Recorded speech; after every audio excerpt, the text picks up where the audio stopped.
Hello friends, welcome my YouTube channel. तो आइए आज हम पढ़ते हैं ओल्ड हिस्ट्री यानी प्राचीन भारत के बारे में जानते हैं। प्राचीन भारत 3 भागों में बटा हुआ है। प्रागैतिहासिक काल, आदिऐतिहासिक काल और ऐतिहासिक काल।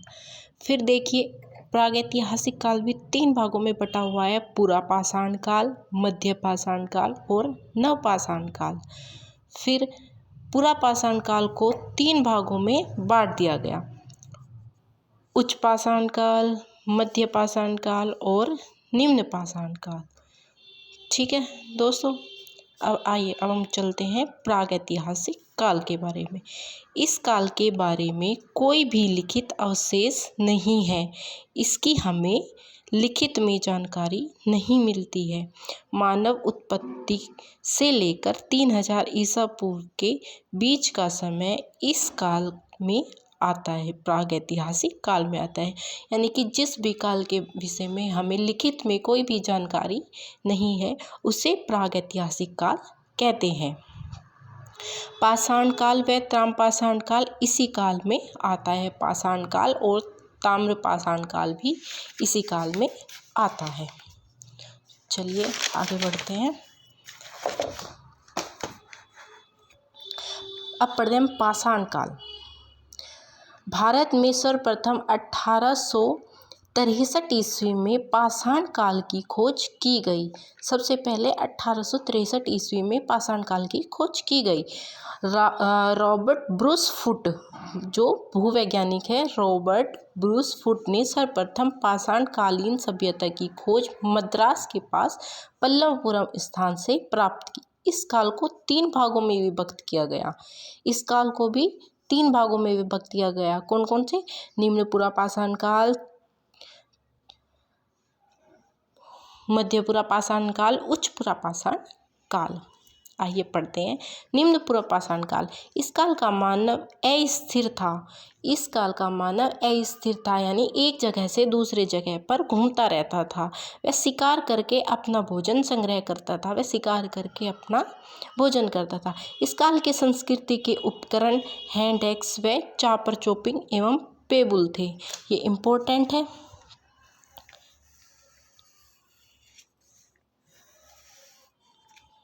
इसको याद रखना। निम्न पुरा पाषाण काल की संस्कृति को 2 वर्गों में बांटा गया। निम्न पुरा पाषाण काल की जो संस्कृति थी उसको 2 वर्गों में बांटा गया। चॉपिंग चापर पेबुल संस्कृति। यह संस्कृति पाकिस्तान के पंजाब के सोहन घाटी में सर्वप्रथम प्रकाश में आई। पाकिस्तान के पंजाब की सोहन घाटी में सबसे पहले प्रकाश में आई। अतः इसे सोहन संस्कृति व सोहन उद्योग के नाम से भी जाना जाता है। ये इस संस्कृति के प्रमुख उपकरण है। इस संस्कृति का मुख्य स्थल पिंडी केव है। ये इम्पोर्टेंट है दोस्तों। सेकंड है हैंड एक्स संस्कृति। इस संस्कृति का मुख्य उपकरण हैंड एक्स है। इसे एशुलन संस्कृति के नाम से भी जाना जाता है। एशुलन संस्कृति। इस संस्कृति के उपकरण सर्वप्रथम मद्रास के निकट अतिरमपक्कम से प्राप्त हुए, इसलिए इसे मद्रास या संस्कृति या उद्योग भी कहते हैं।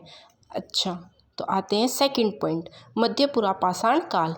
इस काल में पत्थर के फलक की सहायता से उपकरणों का निर्माण किया गया। अतः इसे फलक संस्कृति के नाम से भी जाना जाता है। इस काल का विशिष्ट उपकरण स्क्रैपर था। ये इम्पोर्टेंट है कि इस काल में फलक संस्कृति का नाम से जाना जाता है और फलक के पत्थरों से उपकरण का निर्माण किया जाता था।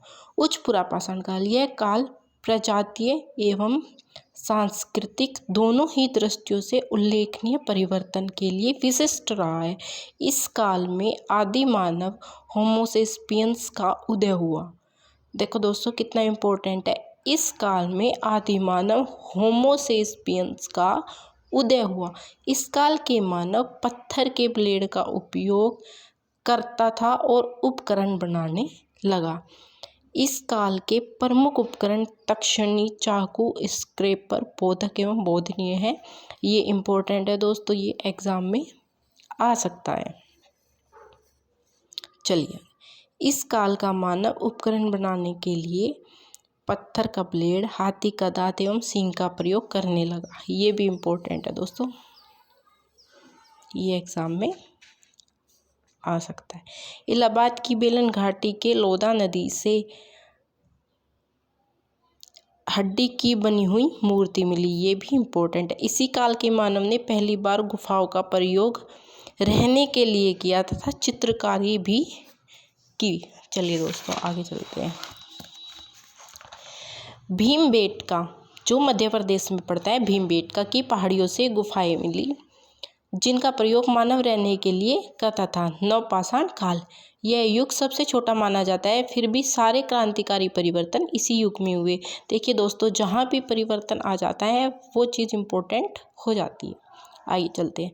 विश्व स्तर पर इसी संस्कृति का प्रारंभ 9000 ईसा पूर्व में पश्चिम एशिया में हुआ।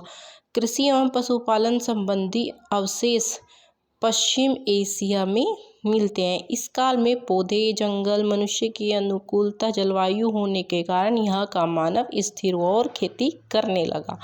यहाँ पे क्या था कि पौधे, जंगल, मनुष्य के अनुकूल जो जलवायु हुई वो चीज़ मानव के रहने, स्थिर होने के लिए अनुकूल हुई और मानव स्थिर हुआ और खेती करने लगा।